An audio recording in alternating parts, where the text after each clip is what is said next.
Hey, what's up everyone? PersNikity here, and we are moving on with the Alien Isolation brutal, or not brutal, nightmare difficulty walkthrough.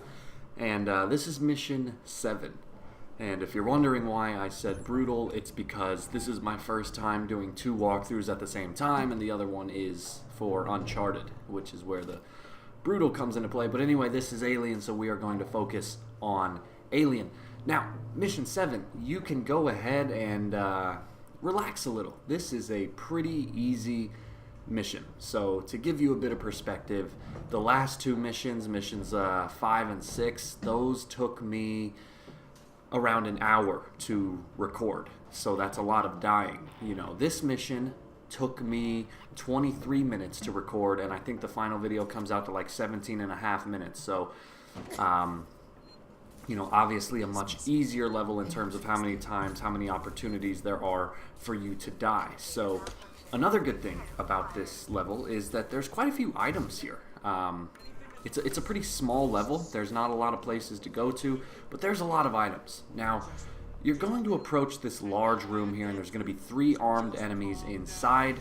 You have a couple options. You could try to get them to shoot their weapons so that they lure out the alien, but I say screw that. Now the benefit of that is that if those guys are killed, you can freely explore that room and scavenge items.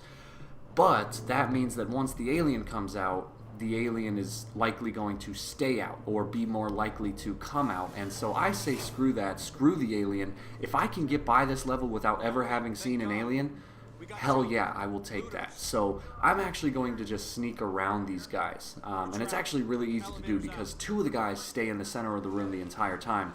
And then this third guy who's right here on screen, he'll move around in a pretty standard path. You know, he is programmed to go on the same path every time. So really easy to sneak by those guys. And then you're going to make your way towards this vent right here. And once you get in this vent, that's it. There's no more threat, really.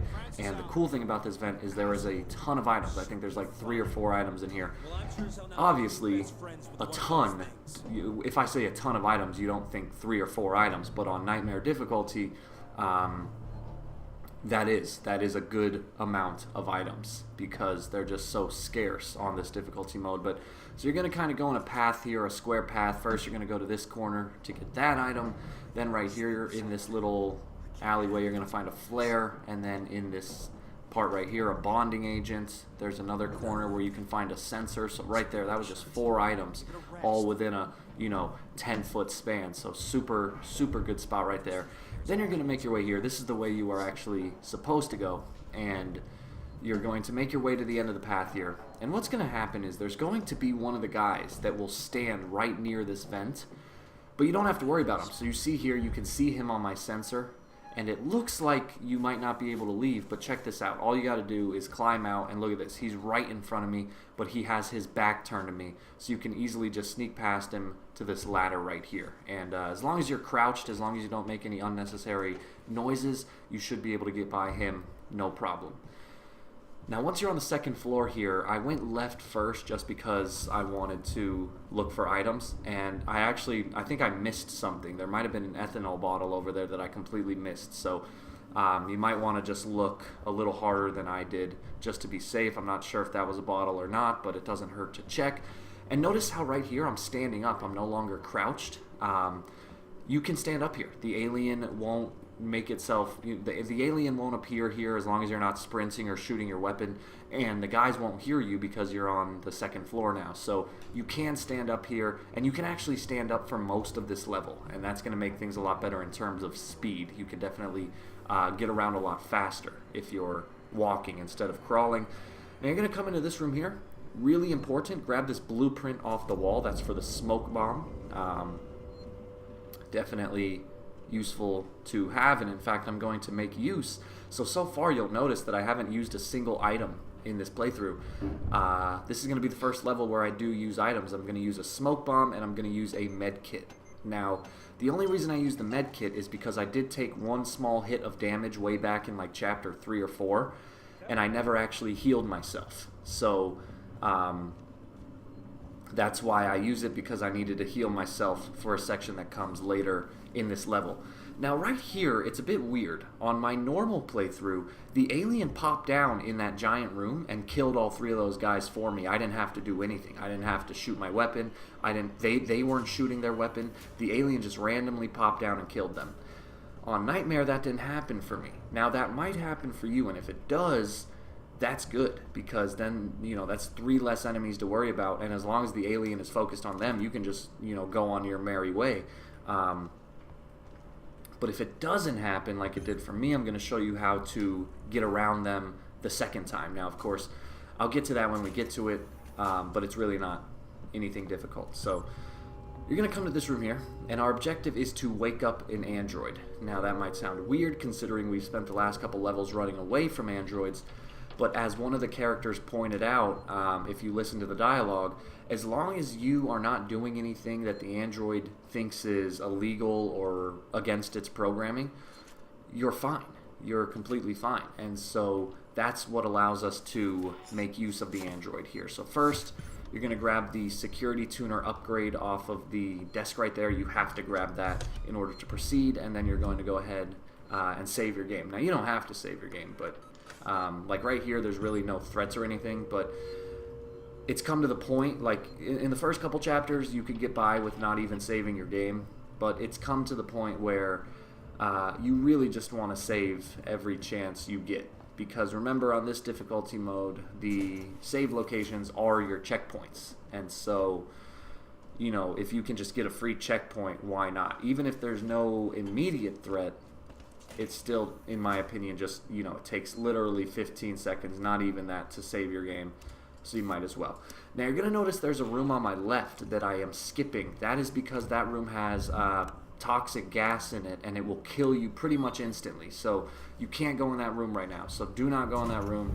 If you do accidentally go in that room, then hopefully you saved your game, which is exactly why I recommended saving your game. You won't be able to go into that room until later. Like I said, you get tools periodically throughout the game that allow you to access different locations. One of those tools is a mask that obviously once you get that mask, then you can go into those toxic-filled rooms. So for now, we're going to ignore it. For now, we are going to bypass that room entirely. You're going to go ahead and use your security tuner on this right here, and that will unlock the android down below. Once again, like I said, every chance I get, I'm just going to save my game, because why not? It takes 10 seconds. And so there we go. Alright, so now we're good to move on, and again, notice how I'm standing up, I'm not crouching. As long as you're not sprinting or shooting your weapon, I don't think the alien's actually going to attack you in this location. On both of my playthroughs, that never happened. So instead, what you're going to want to do, or what you're going to want to focus on, is unlocking this android. The android will be friendly, because all we're doing is we're asking the android for help finding an item for a repair. How can I help you? I need a compression cylinder. Components warehouse. Row 1, stack B. Follow me. Just keep the noise down, okay? Okay, so that's all we gotta do. We just gotta follow the android. Now, as long as you don't, punch the android or hit the android or shoot the android, you got nothing to worry about here. Now, if you want to have a bit of fun, if you just save your game, then sure, you might want to mess around and hit them for, any odd reason. Maybe you're just frustrated with how many times they've given you annoyance throughout the game so far. Maybe you're just, maybe you just gotta vent some anger. I'm not gonna judge. Go ahead and do whatever you want to do. But the point is, ultimately, what you need to do is follow him into the warehouse here, and this is actually pretty funny. It's almost unnecessary why this happens. Here we are. But the android's going to tell you that what the item you need is at the end of this row right here. It's at the very end. But as you're going to see in a second, the floor is electrified right here. And our good old buddy, Mr. Handyman, is going to accidentally kill himself. I don't know. When that happened, I started cracking up. So before we make our way there, the shelves actually will raise and lower. And you can see that they lower all the way to reveal like a floor. But a lot of the shelves will have hidden items on them. So in particular, I'm just going to be looking at two particular items that I'm going to get. So you'll notice you can move them up or down.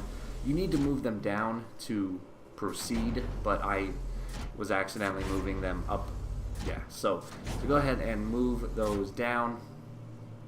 In particular, this one, and then you'll see that now that the floor is there, you can make your way around this electrified grating safely. And then this shelf here, I think, is if you go ahead and lower it down 1 or 2 spaces, you can find another item. I think it's a bonding agent or something like that. The compound E. So go ahead and grab that. And now we're going to get the item that we came here for. So if you want to, you could spend your time exploring the other shelves.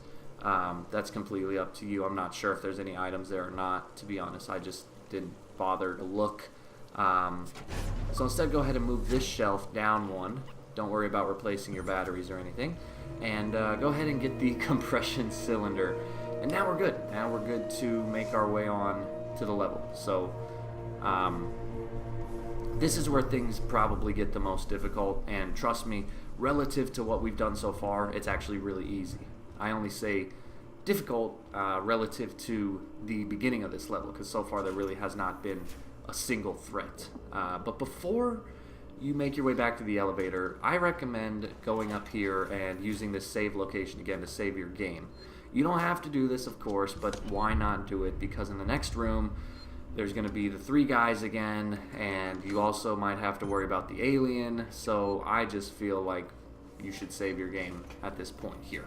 Now, like I said earlier, on my original playthrough on normal, the alien dropped down and killed those 3 guys automatically. I didn't have to do a thing, and then I was able to just, once the alien hopped back up in the vent, I was able to sneak on by. This time, that's not the case. This time, they're still out there. So you have 2 options here. You can go back the way you came, which was through all those vents. That's a perfectly reasonable way to go about it. But I wanted to see if I could do it this way just for fun. So instead, I crept into this room here. You do got to be careful, because if you stand out in the open for too long, someone will see you and start shooting at you, and then everyone's going to get killed. But so you see this guy over here, same guy that we had to deal with earlier. This is how you can sneak around them. He's going to, it's going to take kind of a bit of time, but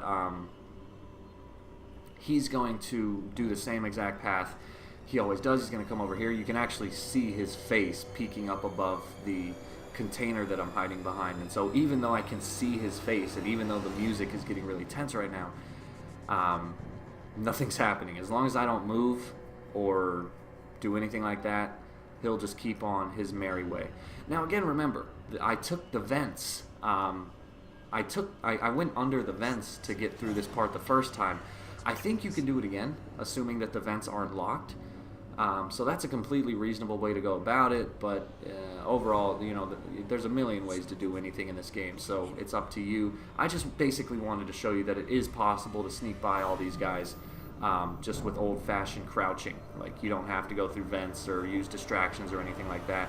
Just simply crouch and make your way back through this little tube. This is a good one to utilize because it takes you basically right back to the elevator. So there you go. Once you get past those 3 guys, they are no longer a threat. They're just 3 guys hanging out, talking about whatever they're talking about. So pay no more attention to them. Instead, you're going to make your way to the end of the hallway.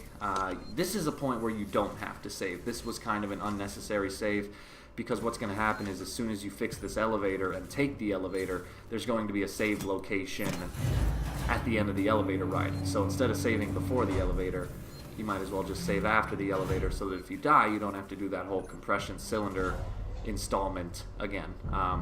Either way, it doesn't really matter. If you want to save at every location, just save at every location. 10 seconds, not a big deal. And I don't know if you're actually going to see it right here, but as soon as you exit this elevator, if you look to your left, there is a save location. So I just skipped it. Now what I'm going to do is I'm going to use a med kit here, because it's really easy to get shot at this part. There is ways to avoid it, but just to be safe, I'm going to go ahead and make sure that I have full health. Now, if you haven't been hit yet, of course you have full health, but I took a hit earlier in level 4, and so that's why I'm healing myself. So what you're going to want to do, there are 2 enemies on the balcony ahead of me that have guns. So I'm going to sprint up and hide behind this wall here, and I think one of them shot at me, but luckily they missed. And now what I'm going to do is I got to get to this doorway, but again, I don't want to get shot, obviously, because that's going to really hurt and possibly kill me.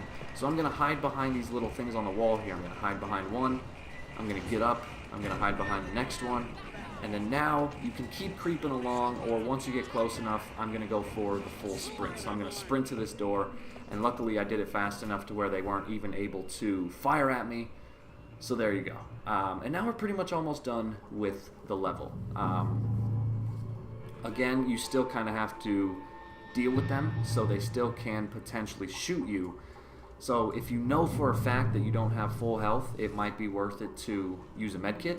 But before you do that, one thing you could do is, remember, we saved our game right before dealing with them, and in fact, I'm going to save my game once again right here. So before wasting your med pack, what you can do is save your game, run into that room and take a shot on purpose and just see if that shot kills you. If that shot kills you right away, then chances are you don't have full health. If the shot doesn't kill you right away, then chances are you did have full health. And so you can kind of, and then, you know, if you die, it's not a problem because you'll just respawn literally right outside the door. And so that's kind of a good way to just make sure that you don't need to waste a med kit. Now here's where I'm going to use a smoke bomb. I'm going to creep up, I'm going to open this door, and I'm going to throw the smoke bomb inside. And then once that happens, so here you go, I'm going to throw the smoke bomb, I'm going to retreat, I'm going to let it go off, and then I'm going to go in and just melee both of these people to death. It'll take 2 melee hits to do that. Another approach you could have taken is you could have actually just sprinted through this room and not worried about them.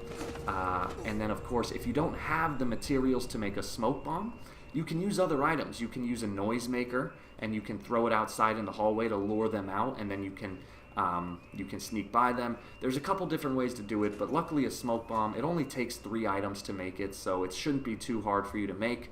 But once again, there's a ton of ways to get by them. Smoke bomb, noisemaker, just shoot them. You know, nothing wrong with shooting them at this point. But that's it, guys. Once you get past them, you are good to finish the level. So all I'm doing here is I'm just making sure for you that there are no items. And there are no items here, so you don't even have to waste your time with this. Instead, just get to the elevator and make your way towards Mission 8. So thanks for watching, everyone. Like and subscribe if you get the chance. And I think that's everything. So I hope this walkthrough helped you out, and I will see you in the next mission.